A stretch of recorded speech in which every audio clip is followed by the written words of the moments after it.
ওরা যে দুর্নীতি করে ধরা পড়ে গেছে এবং সেটা আমার মামলার জন্যই, এবং আমি সেই মামলাগুলো তৈরি করেছি, তাই তাকে কালিমালি। একজন আইনজীবী এই নিয়োগ দুর্নীতি মামলায় তিনি অ্যাপিয়ার করেছেন। তার স্ত্রী দিল্লিতে 160 কোটি টাকা দিয়ে বাংলো কিনেছে। তৃণমূল কংগ্রেসে একজন সাংসদ আইনজীবী আছে, তার বার্ষিক আয়, কারণ চাকরি আপনার চলে যাবে, সাদা খাতা জমা দিয়েছেন, চাকরি আপনার যাবেই। যা অর্থ দিয়েছেন সেই অর্থ আদায়ের ব্যবস্থা। আর আমি গিয়ে বলে দিলাম আদালতে আর চাকরি আটকে যাবে, এটা কখনো হতে পারে? কখনোই হতে পারে না। এই যারা যে সমস্ত তৃণমূল নেতাদের পয়সা দিয়েছেন, ফিরদৌস শামীমকে এসে বলে দেবেন, যদি আপনারা না আদায় করতে পারেন আমি তাই আদায় করার ব্যবস্থা করে দেবো। সরকার আপনার আমার ট্যাক্সের টাকায় নিয়োগ দুর্নীতির মামলায় মমতা বন্দ্যোপাধ্যায়কে জেল যাত্রা আটকাতে কত টাকা ফিস দিয়েছে? মমতা বন্দ্যোপাধ্যায় জেল যাত্রা আটকাতে টোটাল কত টাকা ফিস দিয়েছে? আচ্ছা, এই যে আইনজীবীদের আয় সম্পর্কে ধারণা পাওয়ার জন্য আমরা একটা সাধারণ কথা বলি। স্বাভাবিকভাবেই আমি মনে করি তিনি যদি আইন পেশায় সর্বক্ষণ দিতেন, তার বার্ষিক আয় তার থেকে অনেক বেশি টাকা হতে পারত। প্রায় 4,32,00,000 টাকা তার বার্ষিক আয়। স্বাভাবিক, এর মধ্যে কোনো অস্বাভাবিকতা নেই। এবং এই যে বিষয়গুলো যারা বলছে তারা যে জানে না, জানে তা নয়, কিন্তু জানে। তারপরে বলছে কেন?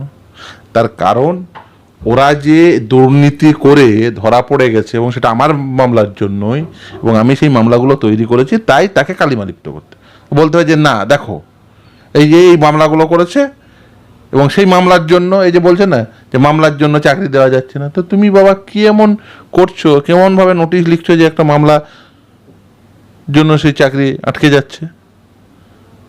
আর আমি গিয়ে বলে দিলাম আদালতে আর চাকরি আটকে যাবে, এটা কখনো হতে পারে? কখনোই হতে পারে না। আর বা আমার বিরুদ্ধে নিশ্চিতভাবেই ওই যে লক্ষ লক্ষ কোটি কোটি টাকা দিয়ে খরচা করে সুপ্রিম কোর্ট পর্যন্ত যে আইনজীবী দাঁড় করাচ্ছ, তারা কি করছে? আমি গিয়ে বলে দিলাম তারা কোটি কোটি টাকা খরচা করছো কেন? সব জনগণের ট্যাক্সের টাকা।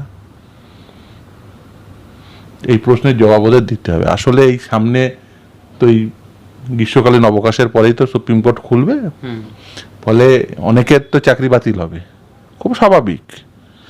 তারা যে পয়সাগুলো দিয়েছে সেই পয়সাগুলো সব পেট থেকে বের করবে। সবাই জানে, যারা দিয়েছে তারা জানে না কাকে দিয়েছে, তারা জানে কাকে দিয়েছি, তাদের মুখে হাত ভরে পেট থেকে বের করে নেবে। আর আমি বলছি, ক্যামেরাতে বলছি, এসে যদি না বের করতে পারেন আমাকে বলবেন, আমি বের করার ব্যবস্থা করে দেবো। এই যারা যে সমস্ত তৃণমূল নেতাদের পয়সা দিয়েছেন, ফিরদৌস শামীমকে এসে বলে দেবেন, যদি আপনারা না আদায় করতে পারেন আমি তাই আদায় করার ব্যবস্থা করে দেবো, কোনো অসুবিধা নেই। মানে আপনি দায়িত্ব নিয়ে আদায় করে দেবেন? একদম, কথা দিচ্ছেন? একদম, ক্যামেরাতে বলছি তো, যে যাকে দিয়েছেন এসে আমাকে বলে যান যে আমি এই অর্থ একে দিয়েছি এবং তার বিনিময়ে চাকরি পেয়েছি। কারণ চাকরি আপনার চলে যাবে, সাদা খাতা জমা দিয়েছেন, চাকরি আপনার যাবেই। যা অর্থ দিয়েছেন সেই অর্থ আদায়ের ব্যবস্থা করুন।